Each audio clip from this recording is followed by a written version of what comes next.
créatures dans toute leur personne, éveillés et intelligents. Bien-aimés dans le Seigneur, nous vous saluons dans le nom puissant de notre Seigneur Jésus-Christ. Amen. Nous bénissons l'Éternel qui s'est saisi de toutes les situations difficiles ou non pour glorifier son nom. Et la situation que nous vivons actuellement au travers du Covid-19 a certes limité les possibilités de l'Église, mais a donné aussi à l'Église de s'adapter à l'évolution de l'ère, et c'est par cette évolution-là qu'est née ces émissions que nous diffusons semaine après semaine sur les différents supports qui ont été créés, que ce soit par WhatsApp, que ce soit par Facebook. Nous sommes donc, comme je le disais, dans le décor de notre émission.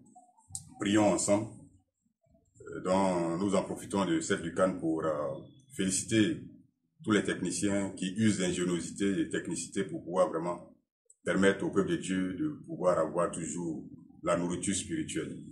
Que Dieu vous bénisse et qu'il vous accorde sa grâce et qu'il fasse en sorte que l'œuvre que vous accomplissez, il vous soit favorable et qu'il vous accorde toutes sortes de grâces et de bénédictions au nom de Jésus. Ce jour, nous allons nous entretenir sur un thème qui peut-être pour d'aucuns sortira de l'ordinaire, mais qui est un thème d'actualité. Ce thème-là, j'ai nommé la traçabilité. La traçabilité. Mais avant tout propos, permettez que nous puissions prier. Seigneur, nous voici une fois de plus devant ta face. Nous voulons nous imprégner de ta parole, éternel Dieu, et nous édifier mutuellement dans ce moment difficile. Toi qui es l'enseignant par excellence, toi qui révèles le mystère caché de ta parole, toi qui es le maître des temps et des circonstances et qui fait poindre au grand jour les situations que l'humanité traverse au fil des siècles. Nous voici devant toi pour éternel apprendre. Dispose les cœurs, quel que soit le lieu où nous nous trouvons, afin que cette parole-là puisse nous trouver, nous faire du bien et nous édifier au nom de Jésus-Christ. Amen. Bien aimé, je le disais donc, nous allons parler ce matin de la traçabilité, la traçabilité. Et nous allons nous appuyer sur un texte, le texte d'Apocalypse chapitre 13, à partir du verset 15. Apocalypse 13, à partir du verset 15. Donc nous lirons du verset 15 jusqu'au verset 18. Nous lisons la parole de Dieu. Et il lui fut donné d'animer l'image de la bête, afin que l'image de la bête parlât, et qu'elle fit que tous ceux qui n'adoreraient pas l'image de la bête fussent tués. Et elle fit que tous, petits et grands, riches et pauvres, libres et esclaves, reçurent une marque sur leur main droite ou sur leur front. Et que personne ne put acheter ni vendre sans avoir la marque, le nom de la bête ou le nombre de son nom. C'est ici la sagesse. Que celui qui a de l'intelligence calcule le nombre de la bête, car c'est un nombre d'hommes. Et son nombre est 666. Et son nombre est 666. 666. Que Dieu nous bénisse. Amen. Oui, comme je l'ai dit, bien aimé, le thème du jour est intitulé la traçabilité. La traçabilité est une discipline académique que nous enseignons au niveau de l'université. Et la traçabilité se définit comme l'aptitude à retrouver l'historique, l'emplacement d'un objet. Pour paraphraser et ne pas aller trop dans la définition scientifique. En d'autres termes, tout ce qui est objet, qui se déplace, laisse des traces. Et en suivant ces traces-là, on peut repérer cet objet-là. C'est cette technologie-là qui est utilisée aujourd'hui dans le domaine de l'enquête. Il suffit qu'on retrouve l'empreinte d'un criminel et on peut le localiser, savoir que c'est lui qui a commis les crimes, etc., etc. Alors, la traçabilité est aussi un concept qui est beaucoup utilisé dans le domaine de l'agroalimentaire. Lorsqu'on fabrique un aliment, on suit cet aliment-là depuis la réception de la matière première jusqu'au produit fini, en passant par les différentes phases de sa production. Et cette traçabilité-là, qui est l'aptitude, comme je le disais, à retrouver l'historique, revêt plusieurs finalités. Il y a ce qu'on appelle le tracking et il y a ce qu'on appelle le tracing. Mais aujourd'hui, l'aspect que je vais traiter concerne surtout le tracking. Nous allons laisser le tracing, hein, parce que c'est des phases qualitatives. Mais par contre, nous allons nous intéresser au tracking. Alors, vous me direz, mais quelle est la relation entre le passage que nous venons de lire et tous ces concepts que je suis en train de développer? Bien aimé, lorsque nous prenons l'Apocalypse au chapitre 13, il nous est parlé de la bête, du dragon, etc., etc. En somme, de 3 êtres qui vont bouleverser l'humanité dans sa conception futuriste.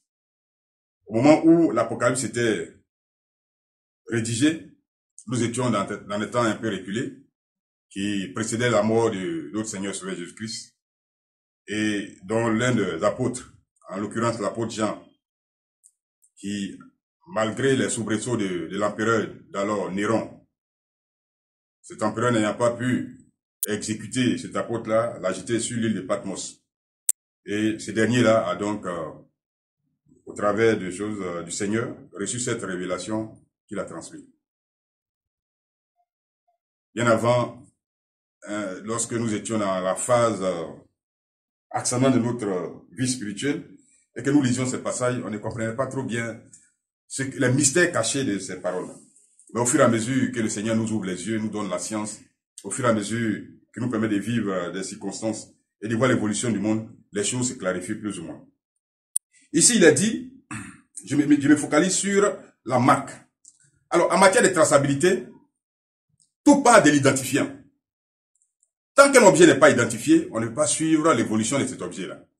Donc, tout part de l'identifiant. C'est pourquoi, lorsque nous naissons à la mairie, que ce soit à la mairie ou à la sous-préfecture, on nous donne un numéro qui nous suit tout au long de notre vie.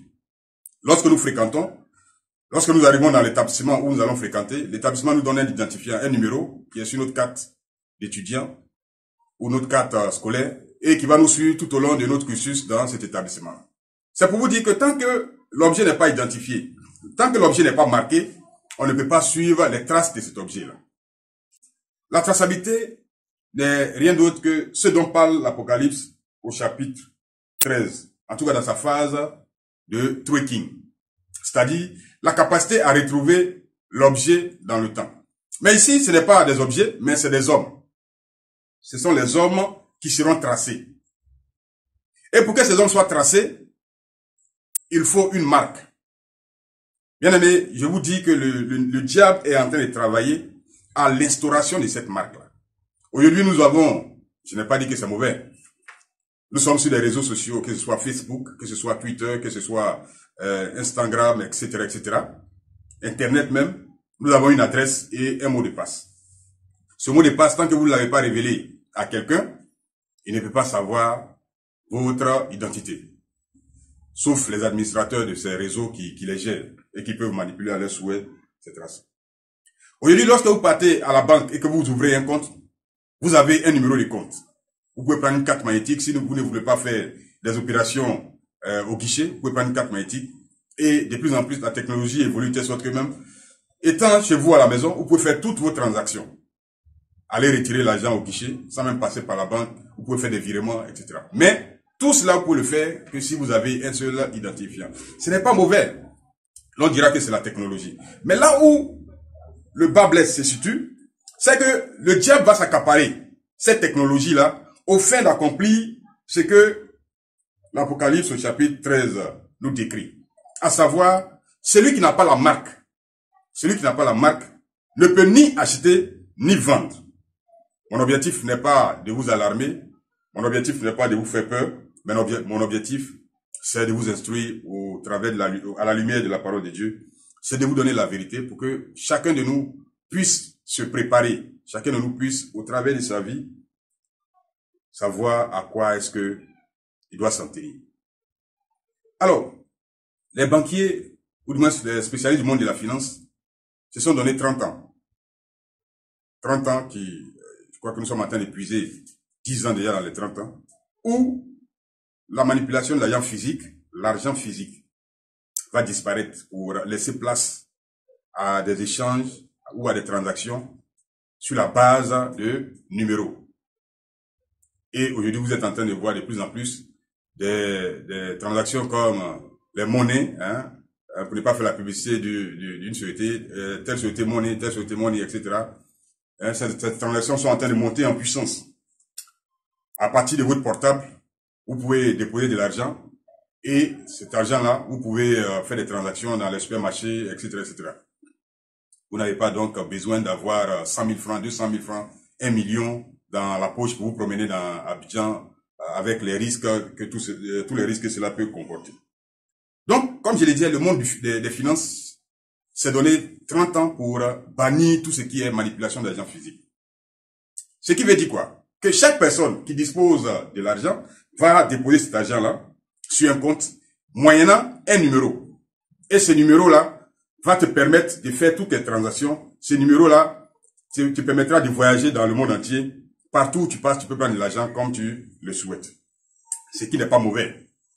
Mais le problème c'est quoi? Le problème c'est que cette forme de transaction-là sera aussi récupérée par le diable. De telle sorte que arrivé à ce moment, celui qui n'a pas un numéro de transaction bancaire ne pourra pas acheter son aubergine au marché, ne pourra pas acheter son gombo au marché. Lorsque vous arriverez au marché, on vous dira, mais est-ce que vous avez un numéro?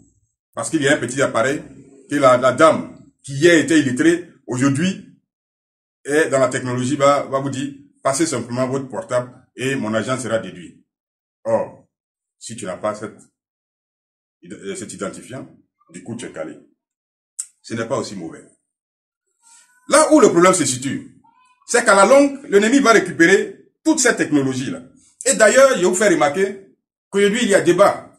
Lorsque la crise du coronavirus a éclaté, la Corée du Sud a créé, par le biais d'un jeune, une technologie qui permettait de tracer les malades.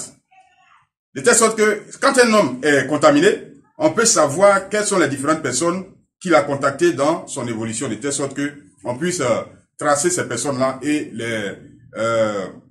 les diagnostiquer pour voir aussi si elles sont contaminées ou pas. Aujourd'hui, cette technologie-là a fait ses preuves et des pays développés d'Europe sont en train de vouloir s'approprier cette technologie-là. Il y a quelques réticences, mais ce sont des choses qui vont finir par s'imposer. Ce qui veut dire que chaque personne, chaque citoyen de ces pays-là aura un identifiant et cet identifiant-là va lui permettre d'être suivi tout au long de l'évolution de cette maladie. Or, quand quelque chose est efficace, automatiquement on généralise et on permet aux uns aux autres de pouvoir véritablement exploiter cela dans plusieurs secteurs. En même temps, je vous donne l'information qu'il y a beaucoup de pays. Il y a certains pays dans le monde entier où, pour travailler dans certaines banques, on vous demande d'avoir une puce électronique. Au Mexique, face au kidnapping élevé des enfants des riches, les riches ont décidé d'implanter des puces dans le corps de leurs enfants et de les suivre au plan satellitaire. Ce qui n'est rien d'autre que le tracking dont je vous parlais. C'est-à-dire tracer au moyen électronique un identifiant pour savoir où est-ce que son enfant se trouve. Et là où la Bible est précise, la Bible nous dit que cette marque sera dans la main ou sur le front. Et des scientifiques ont démontré via des études que pour une efficacité dans le bon fonctionnement de ces puces ou ces micro-puces, il faut les placer dans la main et sur le front. La Bible ne ment pas. Dieu ne ment pas. Dieu voit ce que les hommes ne voient pas. Parce que c'est lui qui a créé l'humanité. Dieu sait ce que le diable va faire avant même que celui-là ne pose un acte. Bien souvent, ce que Dieu a dit, c'est ce qu'il fait. Il va se dire qu'il est puissant, mais il ne fait rien d'autre que ce que Dieu a dit. Frère, toutes ces démonstrations pour vous dire que le monde est en train de virer à 190 degrés. Le monde est en train de prendre une ascension dans la réalisation de la parole de Dieu. Tout ce que Dieu a dit, la marque 666 sera la marque qui sera imposée très bientôt à l'humanité. Mais toi qui es enfant de Dieu, je ne te demande pas de creuser un trou pour t'enfuir là-dedans. Ou du moins, je ne te demande pas de quitter le monde pour ne pas être un citoyen du monde. Mais ce que je te demande, c'est que ta vie, tu puisses prendre ta vie au sérieux. Ce que je te demande, c'est que tu regardes l'évolution de ce monde-là. Et que tu puisses poser des actes en vivant dans la sanctification. Dieu est au contrôle de toutes choses. Il sait ce qu'il fera pour que ses enfants ne puissent pas être impactés par ces technologies diaboliques qui sont en train de se peaufiner. Aujourd'hui, cette évolution du coronavirus est en train de formater l'intelligence. De telle sorte que quand ils vont imposer de telles technologies, le monde entier dira vraiment c'est essentiel. C'est important que nous y allons parce que sans ça, nous ne pouvons pas vivre. Or, Dieu sait toutes choses. Il est le Dieu omniprésent, omnipotent et omniscient. C'est pourquoi je t'invite, bien-aimé, toi qui te dis chrétien, à faire attention aux actes que tu poses, à la vie que tu mènes. Parce que le monde est dans une logique. Le monde va vers sa perdition, vers sa fin, vers la réalisation de la parole de Dieu. La marque est une réalité. La marque du diable est une réalité. Donc je t'invite à véritablement faire attention à ta vie, à bien regarder l'évolution de l'actualité et à adapter ta marche à la marche chrétienne. L'enlèvement est une réalité. C'est parce que le Saint-Esprit est encore dans ce monde que le diable ne peut pas poser des actes. C'est parce que le Saint-Esprit agit encore qu'il freine l'évolution de ces personnes. Il y a des personnes tapies dans l'ombre qui sont chargées de concevoir des technologies dans la réalisation de ces projets funestes et sataniques. Je t'invite donc à rester ferme, à ne pas paniquer, mais à regarder le rocher des âges, Jésus-Christ de Nazareth, parce qu'il est fidèle, il ne t'abandonnera pas. Que son nom soit glorifié au siècle des siècles. Amen. Père Céleste, nous bénissons ton nom pour l'intelligence des choses que tu nous donnes. Merci de ce que tu nous révèles, le sens profond, Seigneur, de ta parole au regard de l'évolution du monde. Donne-nous, Seigneur Jésus-Christ, de ne point paniquer, donne-nous de ne point jeter des regards inquiets, mais de toujours être sur le roc que tu es. Je prie que Père éternel Dieu, tous ceux qui ont écouté ou qui écouteront cette parole puissent véritablement, Seigneur, être éclairés dans le choix qu'ils font dans leur vie. Que, Seigneur, la sanctification soit, éternel Dieu puissant, leur leitmotiv et qu'ils recherchent toujours ta volonté. Parce que ceux qui sont dans le creux de ta main ne seront jamais perdus. Tu les protèges et tu les gardes. Que toute la gloire et l'honneur te reviennent pour le nom merveilleux que tu nous donnes en Jésus-Christ. Amen.